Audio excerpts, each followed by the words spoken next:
നമസ്കാരം, എല്ലാവർക്കും മറ്റൊരു വീഡിയോയിലേക്ക് സ്വാഗതം. എരിവിനെ കുറിച്ചാണ് ഇന്ന് പറയുന്നത്. നിങ്ങൾക്ക് എല്ലാവർക്കും അറിയാവുന്ന കാര്യം തന്നെയായിരിക്കാം, എന്നാൽ ചില പോയിന്റുകൾ നിങ്ങൾക്ക് അറിയില്ലെങ്കിൽ ഇന്ന് മനസ്സിലാക്കാമെന്ന് വിശ്വസിക്കുന്നു. നമ്മളെല്ലാവരും ദിനവും എരിവ് കഴിക്കാറുണ്ട്. മിതമായ അളവിൽ എരിവ് കഴിക്കുകയാണെങ്കിൽ അതിന് ഒട്ടേറെ ഉപയോഗങ്ങളുണ്ട്. എന്നാൽ ഇത് അമിതമായ ചില പ്രശ്നങ്ങളുമുണ്ട്. വായുവിന്റെയും അഗ്നിയുടെയും, അതായത് വായു എന്ന് പറയുമ്പോൾ ഭാരമില്ലായ്മ, അഗ്നി എന്ന് പറയുമ്പോൾ ഉഷ്ണത്വവും ഉണ്ട്, അതുപോലെ തന്നെ ഡ്രൈനസും ഉണ്ട്. അപ്പൊ ഈ കോമ്പിനേഷനിലൂടെയാണ് നമ്മുടെ എരിവ് ഉണ്ടായിരിക്കുന്നത്. സോ എരിവിനും ഈ ക്വാളിറ്റീസ് എല്ലാം തന്നെ ഉണ്ടാവുന്നതാണ്.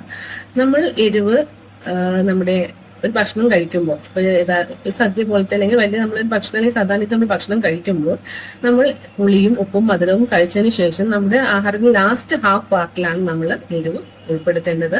നമുക്ക് എരിവ് സാധാരണയായി ഫീൽ ചെയ്യുന്നത് നമ്മുടെ നാട്ടിന്റെ സെന്റർ ഭാഗത്തായിട്ടായിരിക്കും നമുക്ക് ഇത് ഫീൽ ചെയ്യുന്നത്. നമ്മൾ എരിവ് കൃത്യമായ അളവിൽ കഴിക്കുകയാണെങ്കിൽ നമ്മുടെ ഓറൽ കാവിറ്റി ഒക്കെ ഒന്ന് ക്ലെൻസ് ആവാനും, നമ്മുടെ സൈനസ് ഒക്കെ കഫം കെട്ടി കിടക്കുന്ന ഈ ഭാഗം സൈനസ് ഒക്കെ ഒന്ന് ഓപ്പൺ ചെയ്യാനും, നമ്മുടെ സെൻസ് ഓർഗൻസിനെയും നമ്മുടെ അഗ്നി, അതായത് നമ്മുടെ വയറിന്റെ ഡൈജഷനും സ്റ്റൊമക്കിന്റെ ഡൈജഷനൊക്കെ ഒന്ന് ഇംപ്രൂവ് ചെയ്യാനൊക്കെ നമ്മുടെ ഈ എരിവ് കഴിക്കുന്നത് കൊണ്ട് സഹായകരമാണ്. അതുപോലെ തന്നെ കൃമി സംബന്ധമായ പ്രശ്നങ്ങൾ ഉണ്ടെങ്കിൽ അത് കുറയ്ക്കാനും എരിവ് കഴിക്കുന്നത് കൊണ്ട് സഹായകമാണ്. ചില കണ്ടീഷൻസിൽ, ചില ചൊറിച്ചിൽ പോലുള്ള കണ്ടീഷനുകൾക്കും എരിവ് പോലുള്ള ഭക്ഷണ പദാർത്ഥങ്ങൾ കഴിക്കുന്നത് വളരെ നല്ലതാണ്.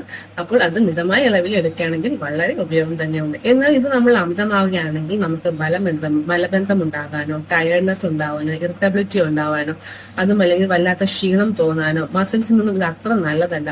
നമ്മുടെ പുറം വേദനയും കൈകാൽ വേദനയും ഉള്ളവർ സ്ഥിരമായി എരിവ് കഴിക്കുകയാണെങ്കിൽ ഈ വേദനകൾക്ക് കൂടാനും ചാൻസ് ഉണ്ട്, ഇമ്പോർട്ടൻസിക്കൊക്കെ ചാൻസ് ഉണ്ട്. മെലിഞ്ഞവർ വീണ്ടും മെലിഞ്ഞു പോകാനും എരിവ് കാരണമാകാറുണ്ട്. ചില സമയങ്ങളിൽ നമ്മുടെ ഇമോഷൻസിനെ വരെ ഇത് എരിവ് ബാധിക്കാറുണ്ട്. കാരണം നമുക്ക് വല്ലാത്ത ഇറിറ്റേഷനും ഇറിറ്റബിലിറ്റി എല്ലാം ഈ എരിവ് കഴിക്കുന്നതിലൂടെ ഉണ്ടാകാറുണ്ട്. അതുപോലെ എരിവ് ആരാണ് മാക്സിമം ഒഴിവാക്കേണ്ടത്, അല്ലെങ്കിൽ മാക്സിമം ഇത് ദൂരത്ത് നിർത്തേണ്ടത് ആരെന്ന് ചോദിച്ചാൽ ബ്ലീഡിംഗ് ഡിസോർഡേഴ്സ് ഉള്ളവർ, ഗ്യാസ്ട്രൈറ്റിസ്, വയറിൽ പുണ്ണ്, അങ്ങനെ എന്തെങ്കിലും അങ്ങനത്തെ പ്രശ്നങ്ങൾ ഉള്ളവരെല്ലാം ഇത് മാക്സിമം ഒഴിവാക്കണം. മെലിഞ്ഞവർ അധികം കഴിക്കാതിരിക്കുന്നതായിരിക്കും നല്ലത്. നല്ല ചൂടോടുകൂടി നല്ല പനിയുള്ള കണ്ടീഷനിലൊന്നും നമ്മൾ എരിവ് അധികം ഉപയോഗിക്കാൻ പാടില്ല.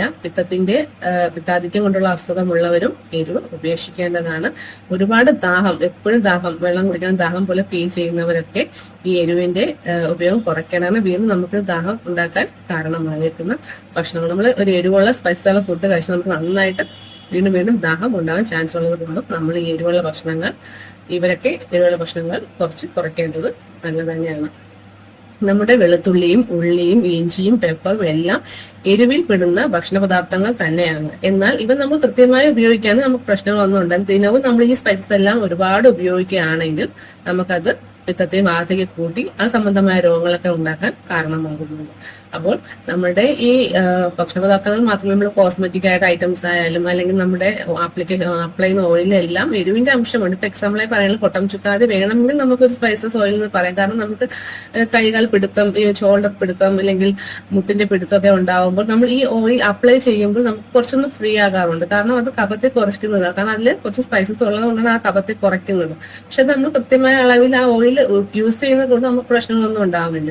അതുപോലെ നമ്മൾ കഴിക്കുന്ന ഭക്ഷണ പദാർത്ഥങ്ങൾ നമ്മൾ കൃത്യമായി ഇത് ഉപയോഗിക്കുകയാണെങ്കിൽ നമുക്ക് പ്രശ്നമൊന്നും ഉണ്ടാകുന്ന, അമിതമായി ദിനവും കഴിക്കുകയാണെങ്കിൽ ഇത് പ്രശ്നം തന്നെയാണ്. അപ്പോൾ എരിവിനെ കുറിച്ച് നിങ്ങൾക്ക് കുറച്ച് കാര്യമെങ്കിലും മനസ്സിലായെന്ന് തോന്നുന്നു. നിങ്ങൾക്ക് ഓൾറെഡി അറിയാവുന്നതാണെങ്കിൽ ഓക്കെ, അല്ലെങ്കിൽ അറിയാവുന്നതൊക്കെ ഷെയർ ചെയ്ത് കൊടുക്കേണ്ടതാണ്. എരിവ് നമ്മൾ ഇപ്പൊ ഒരുപാട് ശരീരം വേദനയോ ദേഹവേദനയോ ഒക്കെ ഉള്ളവരുണ്ടെങ്കിൽ ഈ എരിവിന്റെ അളവ് ഒന്ന് കുറച്ച് അല്ലെങ്കിൽ എരിവ് ഒന്ന് ഒഴിവാക്കിക്കൊണ്ട് ഒരു മാസമൊക്കെ നിങ്ങൾ ഇരിക്കുകയാണെങ്കിൽ നിങ്ങൾക്ക് നല്ലൊരു വ്യത്യാസം അനുഭവപ്പെടുന്നതായി കാണാം. ശരീരത്തിലുണ്ടാകുന്ന വേദനകളോ ഇറിറ്റബിലിറ്റിയോ ഒക്കെ ഒന്ന് കുറയുന്നതായി കാണാം. നിങ്ങൾക്ക് വേണമെങ്കിൽ ഒന്ന് അത് ശ്രദ്ധിക്കാവുന്നതാണ്. അപ്പോൾ ഈ ചെറിയ അറിവ് നിങ്ങൾക്കായി പറഞ്ഞു തന്നതാണ്. എനിക്ക് ഇഷ്ടപ്പെട്ടെങ്കിൽ ലൈക്ക് ചെയ്യുക, ഷെയർ ചെയ്യുക, സബ്സ്ക്രൈബ് ചെയ്യുക. Thank you.